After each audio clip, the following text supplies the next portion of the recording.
ഇടതു സർക്കാരിന്റെ പുതിയ കാൽവയ്പാണ് ബില്ല്. സർവകലാശാലകളിൽ സർക്കാർ നിയന്ത്രണം ഉറപ്പാക്കുമെന്നും ഉന്നത വിദ്യാഭ്യാസ മന്ത്രി ആർ ബിന്ദു നിയമസഭയിൽ പറഞ്ഞു. ബില്ല് ഉന്നത വിദ്യാഭ്യാസ മേഖലയിൽ കച്ചവടത്തിന് ഇടയാക്കുമെന്നും പ്രതിപക്ഷം ആരോപിച്ചു. ബില്ലിനെ തത്വത്തിൽ എതിർക്കുന്നില്ലെന്ന് പ്രതിപക്ഷ നേതാവ് വി ഡി സതീശൻ പറഞ്ഞു. സ്വകാര്യ സർവകലാശാല ബില്ലിനെതിരെ പ്രതിപക്ഷ രോദനമാണ് സഭയിൽ നടക്കുന്നതെന്ന ഉന്നത വിദ്യാഭ്യാസ മന്ത്രിയുടെ പരാമർശത്തിനെതിരെ പ്രതിപക്ഷം സഭ ബഹിഷ്കരിച്ചു. ഒരിക്കലും ഈ അസംബ്ലിയിൽ സംസാരിക്കാൻ വയ്യാത്ത വാക്കാർ അവർ എന്നിട്ട് ഉറച്ചു നിൽക്കുന്നു എന്നാണ് അവരിപ്പോഴും പറയുന്നത്. സാർ, ഞങ്ങൾ ഈ സഭ ബഹിഷ്കരിക്കുകയാണ്. കൽപ്പാന്തകാലത്തോളം മന്ത്രി അവിടെ തുടരണമെന്നാണ് ഉന്നത വിദ്യാഭ്യാസ മന്ത്രിയുടെ വിചാരമെന്നായിരുന്നു രാഹുൽ മാങ്കൂട്ടത്തിലിന്റെ വിമർശനം. ഇവിടെ നേരത്തെ ഉണ്ടായിരുന്ന എന്തായിരുന്നു?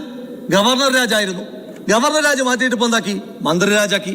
സർവകലാശാലയെ അടക്കി ഭരിക്കാനുള്ള മന്ത്രിയുടെ ആർത്തി ഈ നിയമത്തിന്റെ ഓരോ ഭാഗവും എടുത്ത് വായിക്കുമ്പോൾ നമുക്ക് കൃത്യമായി വ്യക്തമാകും. രാഹുൽ മാങ്കൂട്ടത്തിൽ നടത്തിയത് വെർബൽ ഡയറി എന്ന മന്ത്രിയുടെ പരാമർശമാണ് പ്രതിപക്ഷ ബഹളത്തിന് ഇടയാക്കിയത്.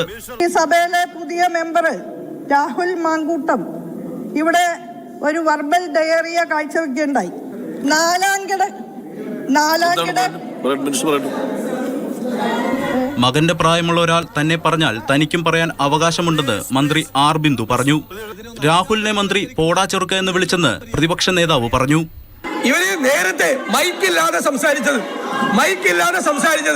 രാഹുൽ മാങ്കൂട്ടത്തിൽ സംസാരിക്കുമ്പോൾ മൈക്കില്ലാതെ പറഞ്ഞത് പോടാ ചെറുക്കാന്നാണ് പറഞ്ഞത്. ഈ മന്ത്രി നിങ്ങൾ ആ സ്ഥാനത്തിരിക്കാൻ നിങ്ങളെ യോഗ്യത. ബില്ല് പാസാക്കിയതിനു പിന്നാലെ AIYF നടത്തിയ നിയമസഭാ മാർച്ച് പോലീസ് തടഞ്ഞു. പ്രവർത്തകർക്ക് നേരെ ജലപീരങ്കി പ്രയോഗിച്ചു.